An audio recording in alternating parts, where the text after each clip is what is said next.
Shahar Shenhar facing Kenneth Brand. As foretold, 7-1-1 playing against Burn. That could not be the matchup he's hoping for at the beginning. No, he has a lot of spot removal, which is bad when Kenneth just starts pointing burn spells at his face. I'm not sure how good As Foretold is going to be also.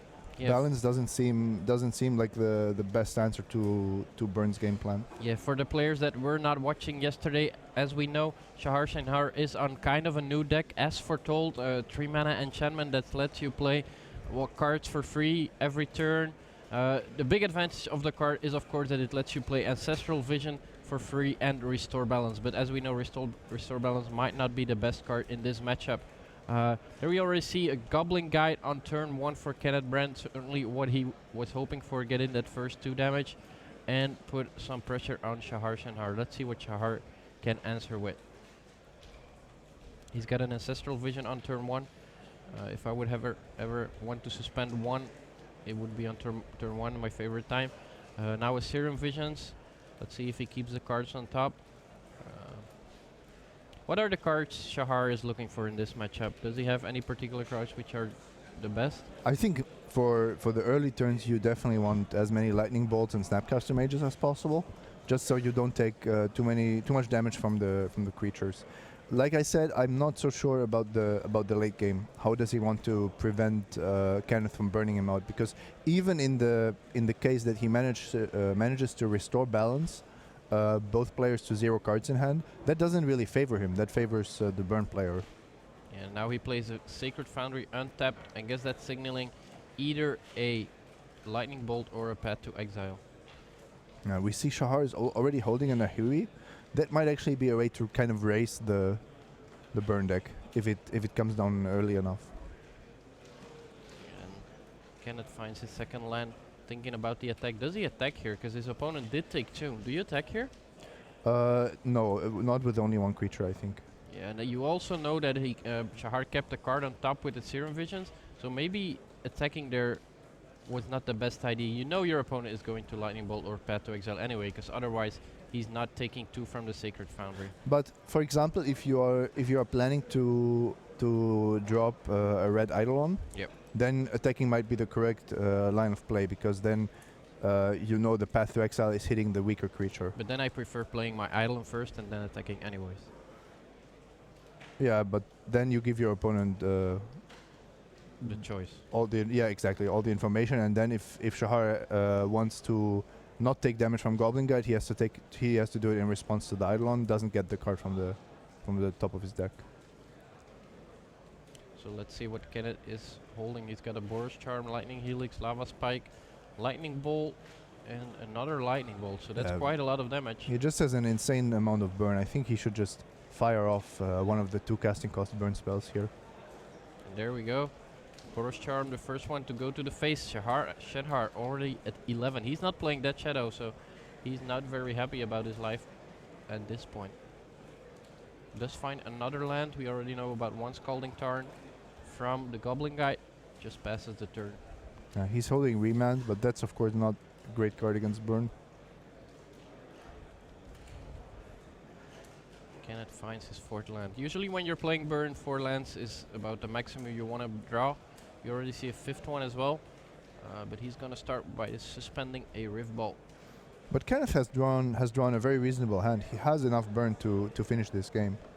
He just now needs to make sure that Shahar is not allowed to counter too many of them. Shahar goes to 10 by fetching.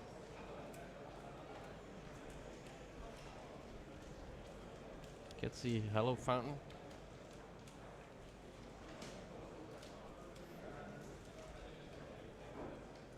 Shahar has played burn himself in the past, so he definitely knows how the deck works. It's going to be interesting to see Shahar's sideboarding. Does he have particular cards against the matchup? Because if he doesn't, I don't think this is remotely favorable for him.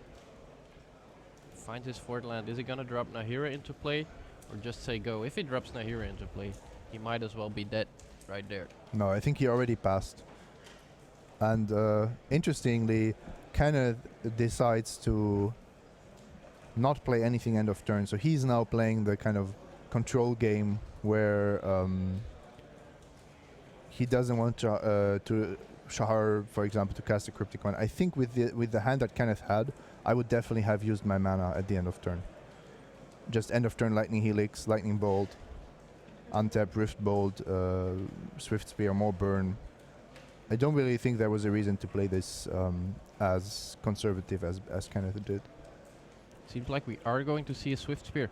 And Shahar is answering with Mana Lake while Kenneth has 3 mana up. He does have to correct the Scalding Turn for that, but of course he is going to. He's not missing on any damage if he wants. Does he have more lands? He should have more lands. Finds another Stomping Ground. Ooh, what could the green be for? You have Destructive Revelry in the sideboard, and there are lists that play Autarchus Command, but Autarchus Command has been less and less popular in the last weeks.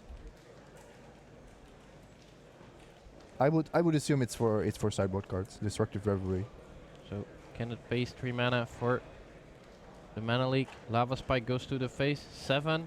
Attack for 2. Shahar now at 5. And still 9 points of damage in the hands of Kenneth Brand. This is not going to be easy for Shahar. No, Shahar gets 3 cards, but if these 3 cards don't stop burn spells, I think the game will just be over.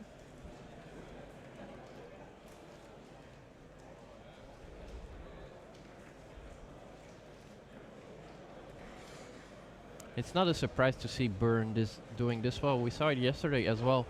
2 of the undefeated players after 8 rounds were playing Burn. I have some friends playing Burn as well, and they're also doing well. I guess it lines up very well against the Dead Shadow deck. That's not entirely true. I know Burn players that like the matchup against Death Shadow. I know a lot of Death Shadow players that like the matchup against Burn. So it's really a very skill-intensive matchup where you have to know what each other's deck is capable of. And I think it's more complicated for the Burn player because they can make the bigger mistakes by pointing damage at the head too early. Now a Scalding Turn for Shahar Shinhar, another land which requires him to take damage if he wants to use it. He's gonna start off with a Lightning Bolt, get rid of the Swift Spear.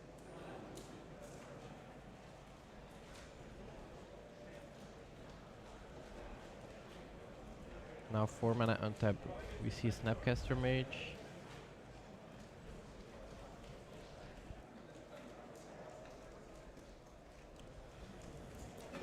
Let's see if Kenneth can get through the amount of counters Shahar has. He doesn't have too many. I think only Snapcaster Mage for the Mana Leak.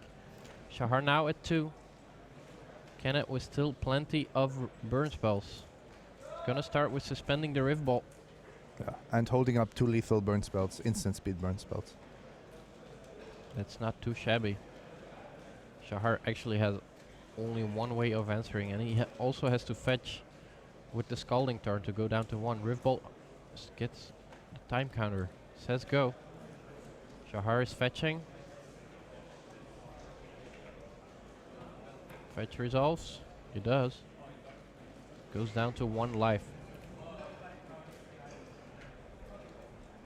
And I assume that Kenneth will just play this very calmly and wait until his upkeep to Rift Bolt plus burn, because he has another burn spell coming and he wants to tie up Shahar's mana in 1 turn cycle. Yeah, it seems like he is listening to Simon Gertsen. Shahar draws for the turn. Was there a card that could actually save him? I don't think there was. I also don't think so. He doesn't have timely reinforcements in his main deck as far as I know. And this draw, his deck also didn't do anything except for interacting a little bit and drawing 3 cards from the Ancestral Visions. He found another Snapcaster Mage, but that's not going to be enough. Yeah, this is not a card advantage game. This is just a pure race against the life totals. Upkeep. Put the time counter off. Riftbolt you. Snapcaster Mage. Targeting. Remand? Remand. Okay, but let's just leave Shahar dead on board. Shahar I don't think this is gonna work out. Okay, Rift Bolt. Suspend. No. Oh, there we have it. Targeting you when you're at 1. Good job, Kenneth Brand. He takes game 1 of the double world champion Shahar Shenhar in round 10 of Grand Prix Copenhagen. That was quite a quick game, and as we expected, in game 1, I think the S for Toll deck is not very good against the Burn deck. No, it seems actually like one of the worst matchups.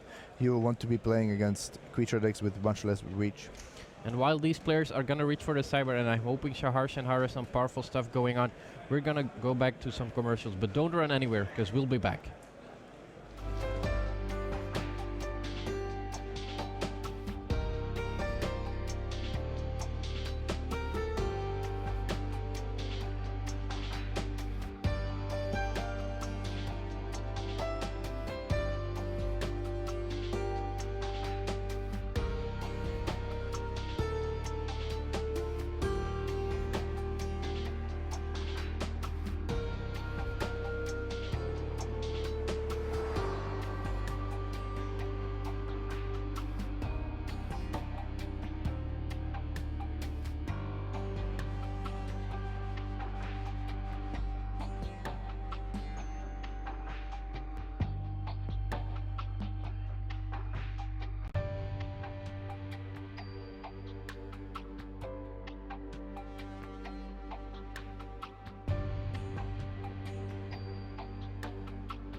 Welcome back here at Grand Prix Copenhagen. I'm Marijn Libar. I'm still joined by Simon Gertsen, and we're still in round number 10 here at the start of day number 2.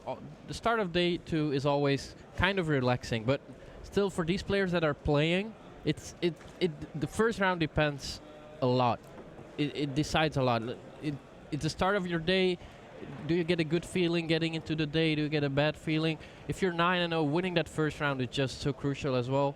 Yeah, these players are under a lot of stress from 9 a.m. in the morning, whereas we are sitting here with our croissants and coffee. So that's unfortunate if you're a player, but it's just the way Magic tournaments go. It's the price you gotta pay if you want to become a world champion, like Shahar Shenhar did twice already.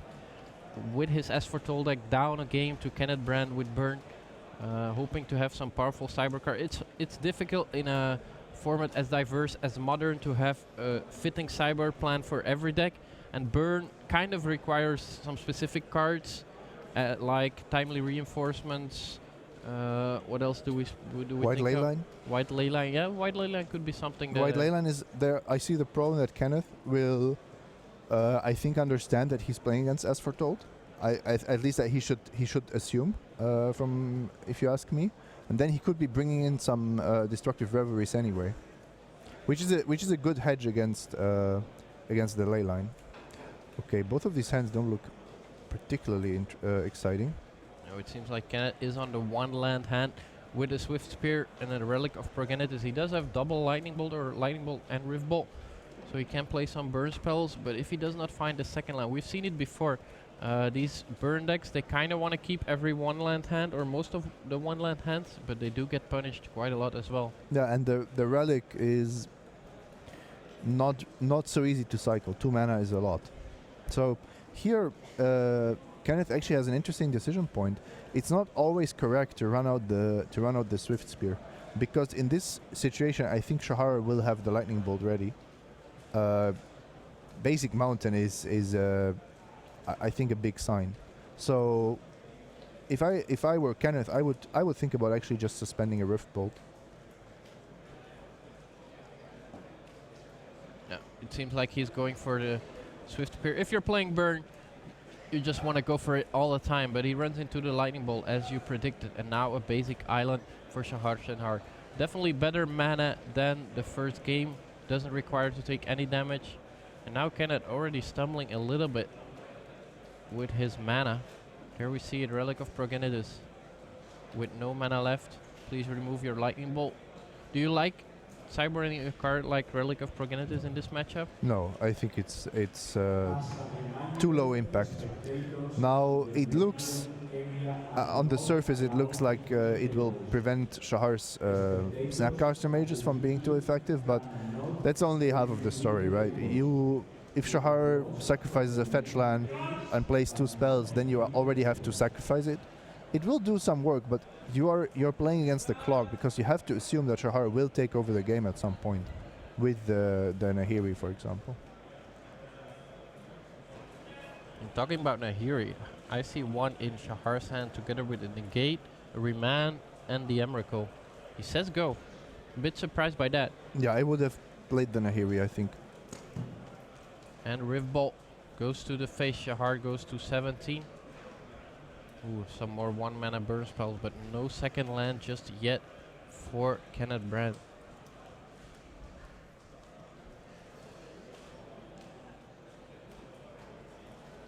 Shahar just gonna remand that one. Goes back to the hand. Does he have 7 or 8 cards? He still has only 7 cards, so no discarding just yet. Tap my Relic of Progenitus. Shahar Shenhar is gonna fetch his Flooded Strands in response. If you're in a situation like that, and you know you have to draw the land, you can also just gamble and sacrifice the relic, because if you find the land, at least you are in a quite good position. But in this case, if you have 7 cards in hand, you do that, you might even be forced to discard. So that's not. It's always a damned if you do, damned if you don't situation. What do you think of the 7-card discard rule, Maren? You think it's important for Magic? It certainly, I don't know, probably is. I just feel it. It punishes you mostly when you are already in a bad spot. But there are some examples, of course, where it prevents degenerate combo decks. Yeah, now we see the Nahiri. Discard my Emrakul, shuffle it back into my deck before it can get removed, of course. Yeah, it actually shuffles the whole Yep. whole graveyard, and this would have been fun if Kenneth had been able to snipe the Emrakul with the relic. But it seems like he does not have the mana. A 5th land for Shahar Shenhar. Now facing 5 lands. Kenneth still on that 1 single land. Can he find a second one? Nope, he finds another burn spell. The advantage is that he's drawing these 1 mana burn spells all the time, so once he starts drawing the second land, he will have enough burn to finish off Shahar, but now the Nahiri might get out of control. Yeah, but soon. Kenneth is not winning this by shooting burn spells at Nahiri one at a time. If he's playing as if he needs to draw a land next turn to be even able to stop Nahiri. So in this case, I think sacrificing the relic is the better approach. Fetch land for Shahar, 15 life. So the funny thing is, in this game, Shahar didn't. Well, maybe he would have been happy about sideboard cards, but he didn't really have anything much different from the first game. You see a negate in his hand, but that's really not a super impactful sideboard card against burn. Still no land for Kenneth, and as we said, the burn deck does get punished quite a lot. Now we see a Goblin Guide. Is Shahar Shenhar going to be the one giving Kenneth his second land? He doesn't really have to. He could just, yeah. He's just going to play the 2-1 flash, ambush Viper, block your Goblin Guide. There we have it. No second ability anyways because of Relic of Progenitus. So the Relic at least had some use. But Kenneth is not looking fresh in this one. Now facing Nahiri at 7 already. Shahar also slowly building a handful of counters. Also, Shahar is so far hiding the as foretold from his opponent. That could be quite relevant for game 3. If Kenneth doesn't know that Shahar is not just a not just the Jeskai control deck. Another beautiful basic island for Shahar. If Shahar doesn't have Nahiri in this matchup, then I don't think he has a chance. But if Nahiri is on the board early enough that Kenneth feels that he has to try to stop it, then it's actually looking quite good for Shahar. It's like a life gain engine that's also threatening to win the game. But in the games that Kenneth wins, I think he wins them by completely ignoring Nahiri. Yeah, even like one attack from Emrakul could not be a disaster. As long as Kenneth holds 1 or 2 lands in his hand, he can just start replaying these burn spells. Yeah, but then it depends. If he takes damage from his own lands, then he will also die to a lightning bolt, for example. Sexed Relic of Progenitus does finally find his second land, but is it gonna be enough? Is that hand 4 lightning bolts? Well, that's quite a lot of lightning bolts. Is it 8 cards? Is it possible that it's 8 cards? No. Yeah, it is quite possible because he sacrificed the Relic of Yeah, Progenitus this turn. I think he's holding 8 cards. Just from the glance I got. He's now looking at Nahiri. What's the ultimate on that one? I feel like he had to discard there. Yeah.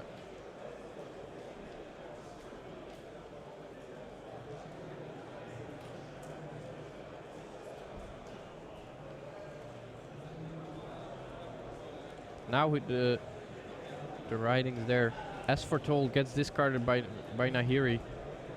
As we remind Kenneth Brandt that he has to discard a card.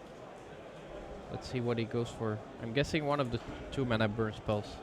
Lightning Helix is actually quite weak in this matchup, unless you want to somehow plan for surviving.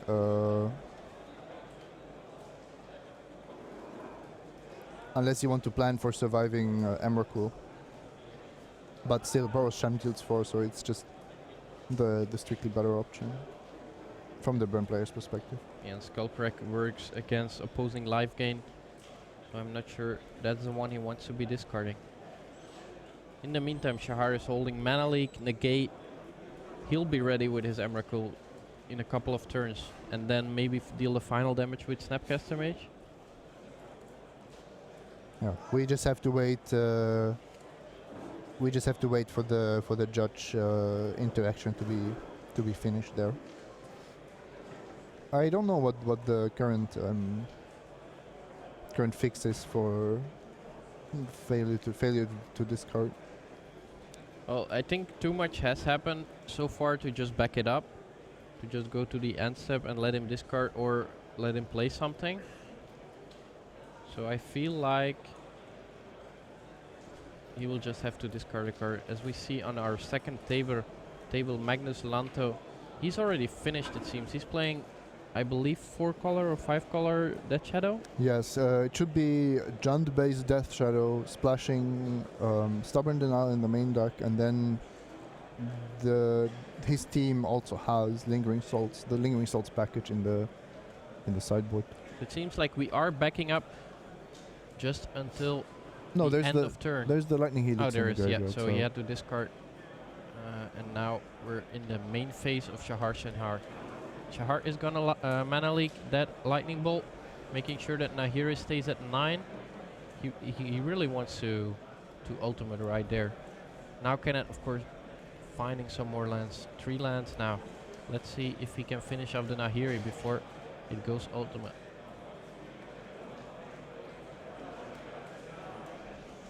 Double Snapcaster Mage, Cryptic Command, Path to Exile, and Negate. How should Shahar approach this game? Does he have to protect his Nahiri by all means? No, not by all means, but I think you want to keep it. You want to keep it as a threat because, like I said, if Nahiri is gaining you 2 life a turn, you're also winning. the burn player actually cannot afford to just shoot your planeswalker the whole time. I was already thinking whether there was a chance, for example, for Kenneth to not play the land and just double bolt Shahar and then play the land after having been hit by Emrakul. Of course, with Snapcaster Mage on the battlefield, that wouldn't have worked.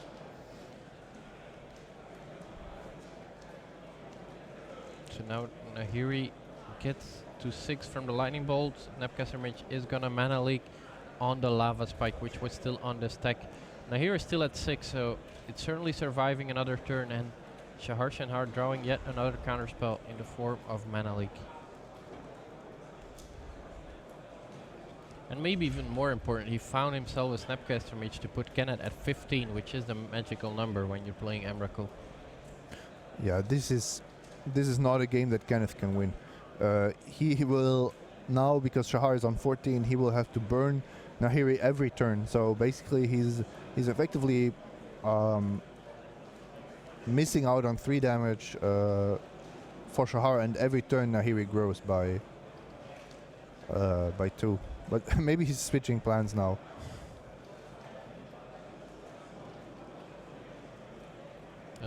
Another lightning bolt on the stack. Shahar Shanhar goes to 11. Still a long way to go, Kenneth. Let's see. Finds another Skullcrack.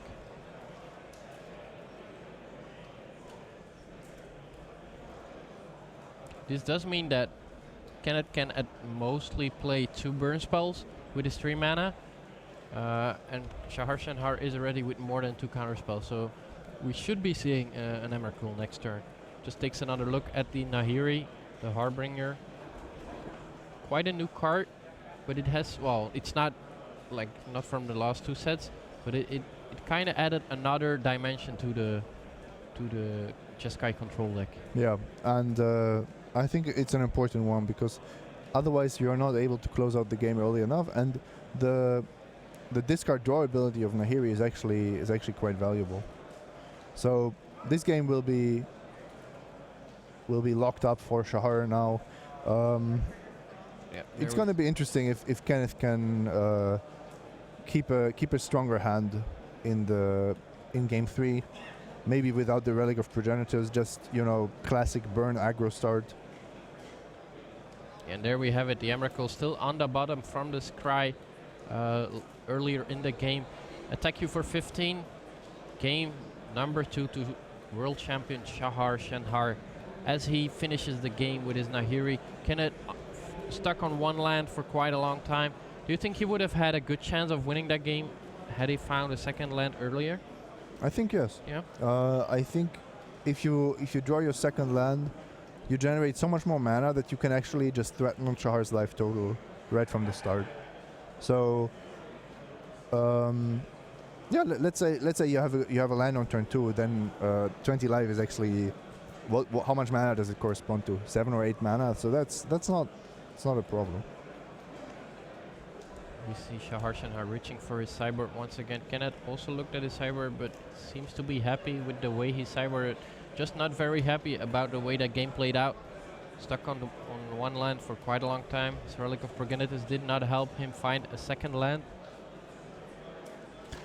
A part of me really wants to play Burn and Modern. I think it's just a really good deck right now. And the other part? The other part is playing Death Shadow. Yeah. So you just want to play the best decks in the format? Well, always. Yeah. I'm a simple man, Simple man's play John. Was that the best deck in that tournament? Yes, absolutely. Not close? Not close.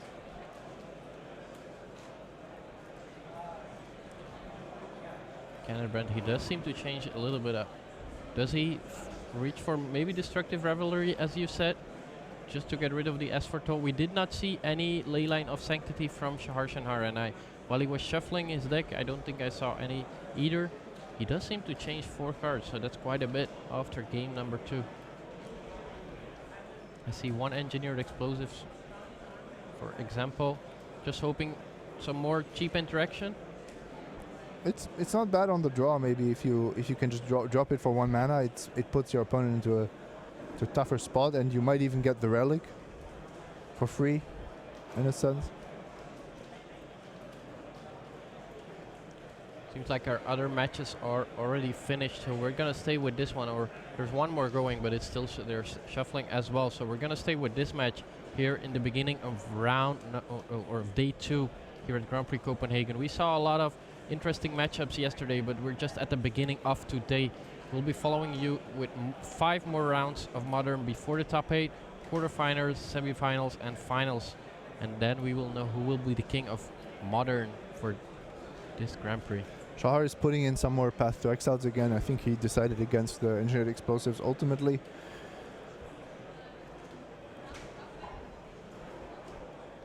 Also, I mean, Kenneth has not had an idle on. He has not had very impressive draws overall.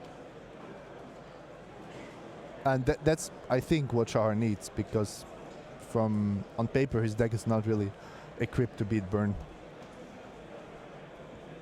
Unless I'm seriously underestimating the speed with which Nahiri can close out a game, but like I said, I don't really see it. I mean, it's 4 mana, then needs 2 turns to go up to 8, I believe. So it's turn 6. Yeah. The earliest, and then Kenneth can still time walk with the Goblin Guide or something, which if he doesn't want to use it to deal to Shahar.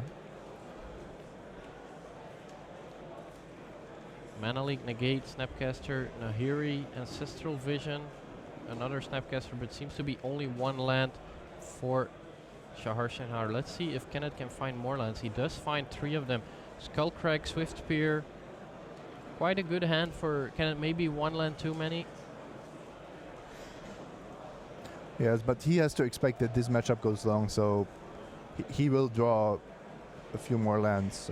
Just like in game 1, he had how many? 5 lands and won easily. So because Shahar has such a hard time to stop the burn spells and to put on a fast clock, I think you're just happy if you're drawing a reasonable proportion of spells, creatures, and lands, and you just try to maximize the impact of every single one. So, for example, that's why I like the idea of just pointing burn spells at the Jeskai player's face and sneaking in those creatures when you know they will deal that damage for sure. I don't think it's a good idea to allow Shahar to just lightning bolt in exactly the turn that he wants to lightning bolt, and maybe even giving him a land in the process with a card like Goblin Guide. Shahar seems to be more happy about his 6 cards. I already see quite a good card in there. He did scry to the bottom, but now finds a 2nd land in the form of Celestial Colonnade. His hand looks quite good to me. Can he answer the early Monastery Swift Spear?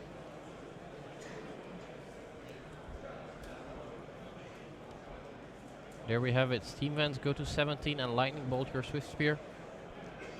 Not as good as the basic Mountain, but still a great start for Shahar after his mulligan. But it seems like Kenneth is not going to be stopped by 1 Lightning Bolt.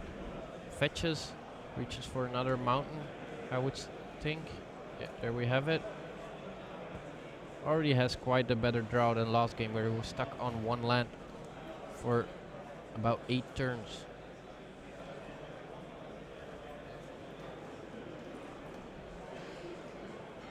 Let's see if we can find some more threats. Goblin Guide and Monastery Swift Spear, so that's 3 damage. That's basically the draw you want against any control deck. Snapcaster Mage is not a land for Shahar Shenhar. It is a blocker, but not the most effective one. It would be a good turn 3 play though. But now Shahar needs to somehow stop these creatures, and then he'll die to the burn spells in Kenneth's hand. So this is, I would say, the one of the best starts that Kenneth can have.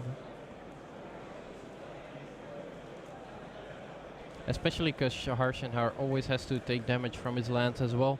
We already saw it. Steam Vents had to take 2 of it to be able to play that early Lightning Bolt. And this turn he won't be playing any removal either. So he's taking at least 3 and 1 more for every burn spell Kenneth plays.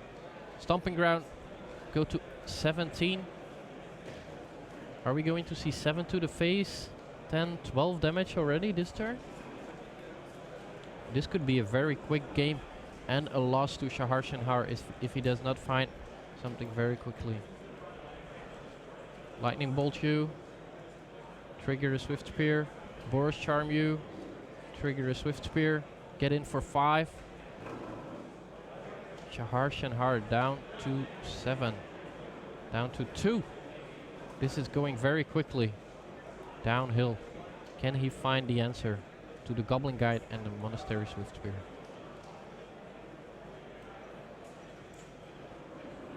And as we see, his only lands that come into play untapped require him to take more damage. This is not going to be easy. Kind of the perfect draw, right? Double 1-drop on turn, well, 1-drop on turn 1, double 1-drop on turn 2, 2 very good burn spells on turn 3 and 4. Yep, all the while being on the play. Still has 1 more burn spell in his hand. That's how you want your burn draws to look like. It's more difficult, of course, if you don't draw the creatures in your opening hands. You cannot always, mulligan for a strategically better hand. But here, Shahar's deck, I mean, Shockland, Bolt, but then the turn 2 with the Colonnade and only a Serum Visions. That's not enough if you want to beat burn. And the Blessed Alliance in Shahar's hand is, I think, far too clunky. Far too clunky and not very good against Skullcrack either. Now he draws Lightning Bolt. Let's see, do we attack first? Kenneth Brand, is he making it to 9-1, beating the world champion? First Goblin Guide is gonna trigger. He's gonna Lightning Bolt with Shahar at 2 life. Okay, but that's not really necessary if you're presenting lethal damage. Yeah. Shahar Shenhar looks at his hand, extends the hand. Game number 3 to Kenneth Brand and his burn deck. He beats the world champion Shahar Shenhar. Shahar really didn't have a chance in the games he lost. It never put up anything to combat the plan Kenneth had of just burning his opponent. I think if he casts Timely Reinforcements on turn 3, which is arguably one of the best cards he could have in that spot, I think he still loses the game. That's how difficult it was for him. And it seems like we do have some more magic for you guys. Here we have it, Christian Ortiz Ros with Living End. Seems to be one of the ancient, the older versions of the Living End. We've seen some new ones yesterday, but still at 9-0, playing against Niklas Holtman with his Jund Dead Shadow deck, also undefeated after yesterday. During game 3, Niklas at 9, which means his Dead Shadow is a 4-4. Christian still at a healthy 18 life, and we see a street rate. Street rate actually quite of a problem for the Jund Dead Shadow deck. Yes. Not only because it's a 3-4 Swamp Walk, but also because it costs more than 4 mana, so it does not die to Fatal Push even when you trigger Revolt. Yeah, Abrupt Decay, you also can't touch it, so it's a clock on Niklas. I'm wondering how Niklas actually got this board. It looks like there was at least 1, maybe even 2 Living Ends. Because this Street Wraith on Niklas' side certainly wasn't hardcast.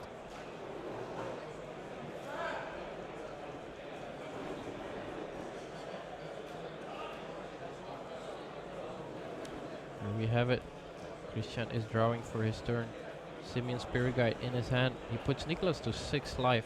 This does mean that Dead Shadow is growing turn by turn, without Niklas needing to draw some more spells that damage himself. He's just gonna hardcast the Simian Spirit. One advantage of that one, still a 2-2 blocker. Yeah, but now Niklas really just needs the Timor Battle Rage, and then suddenly this plan of racing Death Shadow with hits of 3 is not going to work out for Christian. Then the big question, of course, is there going to be another Living End, which completely changes the battlefield once again. Ooh, Kolaghan's command. Destroy target artifact, do 2 damage to your Simian Spirit Guide. Attack, is it lethal? It's 4, 7, 8, 9, 10. 10 plus 5, 15. 15 or 16 is not lethal. But now Christian is the one that's looking at a Swamp Walker and so on. Oh, and he found the Living End, but only sorcery speed, I think. Living End at sorcery speed puts Nicholas down to 3 life. Let's see if he's got many creatures in the graveyard. Christian definitely has creatures in the graveyard. I'm not sure about Nicholas. There we have the Money Dread. He's gonna cascade. Leyline of the Void, Beast Within. Another Leyline. He's definitely ready for the mirror. There we have it, Living End off the top. Let's see how many creatures enter the battlefield for both of these players, because Nicholas has at least a Tarmogoyf. Well, it's only a Tarmogoyf, so not sure if that's gonna be enough to deal the final damage. Architects of Will is gonna trigger. Can it be enough? Even with the Timor Battle Rage, I think there are too many blockers on Christian's side. Nicholas also at 3, so he's gotta be careful as well. Tarmogoyf as his only blocker. Seems like he targets himself with Architects of Will. Can Nicholas find enough removal spells to get through, or the Battle Rage he needs? No. Thoughtseize is definitely not what he was looking for there. Thoughtseize, Maelstrom Pulse, and I believe Fulminator Mage. All reasonable cards in the matchup, but it's not what he needed. Even if he had the Battle Rage, I think he would need something like Battle Rage plus Abrupt Decay or Tarfire, and then maybe he would have had a chance. I have a feeling that the Living End deck is actually quite well positioned against Death Shadow. Yes, yeah, absolutely. But this is not so surprising, I think, because in the end, Death Shadow is still a creature deck, so you just play your very regular game. So let's say the Tarmogoyf is a 5/6. With double strike, it's 10 trample damage. Yeah, yep, Christian is just gonna put everything in front of it. Christian has 3 lethal creatures. There's no need to risk anything here.